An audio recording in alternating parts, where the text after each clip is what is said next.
తిరుమల కల్తీ నెయ్యి కేసులో టీడీపీ వైసీపీ నేతల మధ్య మళ్లీ మాటల యుద్ధం మొదలైంది. వైసీపీ హయాంలో టీటీడీకి సరఫరా చేసే నెయ్యి అసలు నెయ్యే కాదంటూ సుప్రీంకోర్టు ఏర్పాటు చేసిన ప్రత్యేక బృందం తేల్చింది. ఈ కేసుకు సంబంధించి నెల్లూరు ఏసీబీ కోర్టులో సిట్ అధికారులు ఫైనల్ ఛార్జ్ షీట్ దాఖలు చేశారు. ఈ నేపథ్యంలో వైసీపీ టీడీపీల మధ్య తిరుమల కల్తీ నెయ్యి వ్యవహారంపై మరోసారి మాటల యుద్ధం మొదలైంది. అయితే ఈ క్రమంలో టీడీపీకి మద్దతుగా ఉన్న కిరాక్ ఆర్పీపై వైసీపీ నేత ఇప్పుడు సంచలనమైన వ్యాఖ్యలు చేశారు. గుంటూరుకు చెందిన వైసీపీ నేత కొరిటిపాటి ప్రేమ్ కుమార్ కిరాక్ ఆర్పీని ఉద్దేశించి మాజీ మంత్రి రోజాను ఉద్దేశించి కిరాక్ ఆర్పీ చేసిన వ్యాఖ్యలు ప్రస్తావిస్తూ కొరిటిపాటి ప్రేమ్ కుమార్ ఈ వ్యాఖ్యలు చేశారు. తిరుమల లడ్డూ ప్రసాదంలో పంది కొవ్వు కలిసిందంటూ ఆరోపిస్తూ గతంలో కిరాక్ ఆర్పీ మాజీ మంత్రి రోజాపై అసభ్యకర వ్యాఖ్యలు చేశారు. సిట్ నివేదిక నేపథ్యంలో ఈ వ్యాఖ్యలను మరోసారి తెరపైకి తెచ్చిన ప్రేమ్ కుమార్ కిరాక్ ఆర్పీపై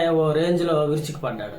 తిరుమల లడ్డూలో కల్తీ జరగలేదని సిట్ చెప్పిందని ప్రేమ్ కుమార్ మాట్లాడుతూ కిరాక్ ఆర్పీని ఇప్పుడు ఏం చేయాలని ప్రశ్నించారు. ఇష్టానుసారంగా మాట్లాడిన కిరాక్ ఆర్పీని తాము అధికారంలోకి వస్తే పందిని కోసినట్లు కోస్తానంటూ ప్రేమ్ కుమార్ సంచలనమైన వ్యాఖ్యలు చేశారు. కూటమి పాలనలో ఏం మాట్లాడినా మనోభావాలు దెబ్బతున్నాయంటూ జైల్లోకి పంపుతున్నారని, కిరాక్ ఆర్పీ మాటలతో హిందువుల మనోభావాలు దెబ్బతినలేదని ప్రశ్నిస్తూ వైసీపీ నేతలను వైసీపీ జగన్మోహన్ రెడ్డిని గురించి ఇష్టానుసారంగా మాట్లాడుతున్న కిరాక్ ఆర్పీని పందిని కోసినట్లు కోస్తానంటూ ఖబర్దార్ అంటూ ప్రేమ్ కుమార్ వార్నింగ్ ఇచ్చాడు.